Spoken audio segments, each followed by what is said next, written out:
We're in an at-will state, so I can fire anyone for any reason, right? Well, maybe.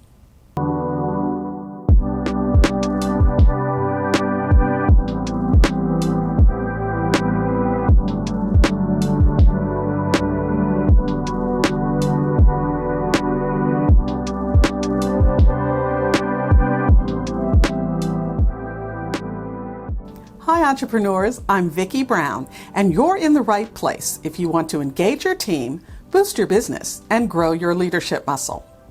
So, yes and no. I hear so often from my clients, I don't need to document anything or even tell someone why they're being fired.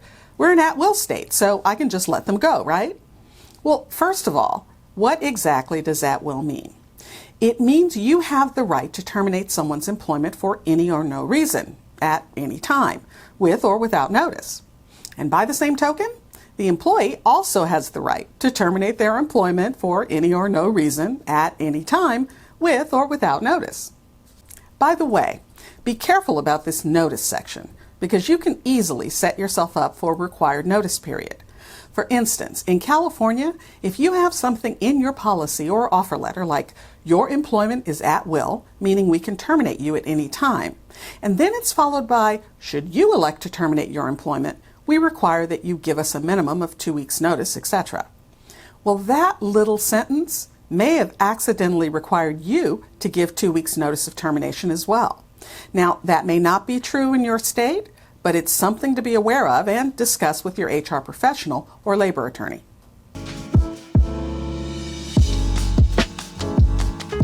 So, back to at will.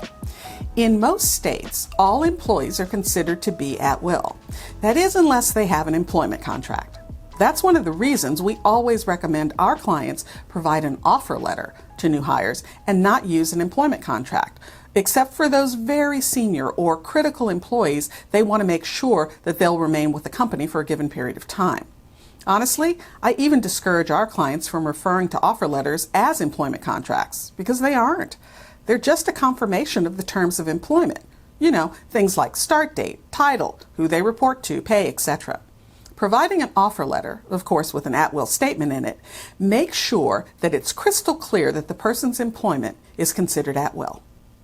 So, you've given them an offer letter, it has the at-will clause in it, you aren't asking for notice, so what's the problem with just firing them whenever you want to? Well, you may not be violating at-will, but you may be breaking other laws, because even with at-will, there are still other protections in place. Illegal reasons for termination. Things such as you can't fire someone for a discriminatory reason like age, sex, religion, national origin, disability, pregnancy, or any other protected category. You can't fire someone as retaliation for taking legally protected actions like whistleblowing or reporting discrimination or harassment, complaining about working conditions, requesting an accommodation for a disability, or taking a legally protected leave like pregnancy disability here in California. And if you have an employment contract with someone, you can't fire them for terms outside that contract. So take care to be sure that any employment contract is carefully drafted by your counsel, because you will be bound by the terms of that agreement. And also keep in mind that some states even have protections around unwritten or implied contracts. Most importantly, many states have what's called the Covenant of Good Faith exception. What is that? Well, first off, it's sweeping, and it requires employers to only terminate employees for good cause, no matter if your handbook or employment contract doesn't spell it out. And don't fool yourself. It's a current law in a wide variety of states. Places such as California, yes, but also places like Arizona, Delaware, Alaska, Idaho, Montana, Nebraska, Utah, Massachusetts, and even Wyoming. So, take a look to see what are the list of states. Now, good cause means you have to have a valid and legitimate reason for terminating someone, and the reason has to generally be related to the person's work performance, their position, or company needs, or maybe even a combination.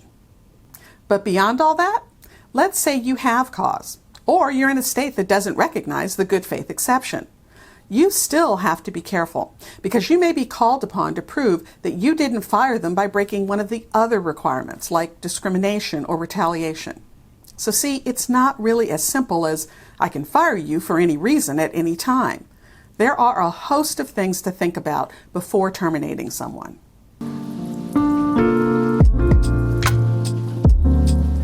So, what's the takeaway? Well, no matter what state you're in, make sure your reasons for termination are valid and documented. Now, that might mean a note to the file about how you made the selection for furloughs or layoffs. Or it might mean documentation that you used with the employee that's acknowledged by their signature, showing the performance problems that they had and how you tried to help them fix it. By the way, that's why HR and your labor attorney keep after you about documenting performance issues. I know it's difficult and seems really formal, and you may pride yourself on having a company that isn't quote-unquote corporate. But without documentation, you won't have the backup support if and when you need it. And really, and most importantly, a termination for performance shouldn't ever be a surprise for the employee. It's not fair to them, or to you, or to the company. Think about it. It takes a lot of time and money to find the right person, hire them, train them, and get them up and running. You shouldn't throw all that effort and money away. When you sit down with someone and carefully explain what your expectations are and where they aren't meeting them, it gives them a clear path to work on improving their work. And you might even come away from the discussion with insights as well.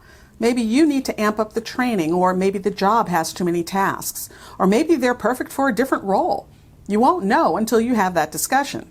So the next time you hear a fellow entrepreneur say, well, I can fire her for any reason I want because she's at will, gently suggest that they look further into at will and point them toward their labor attorney, because they may be walking into deep waters they didn't even know was there. If you found this information helpful, please subscribe and share. And if you're struggling with how to get your business off the ground and what comes next, check out the Leader's Journey Business Builder.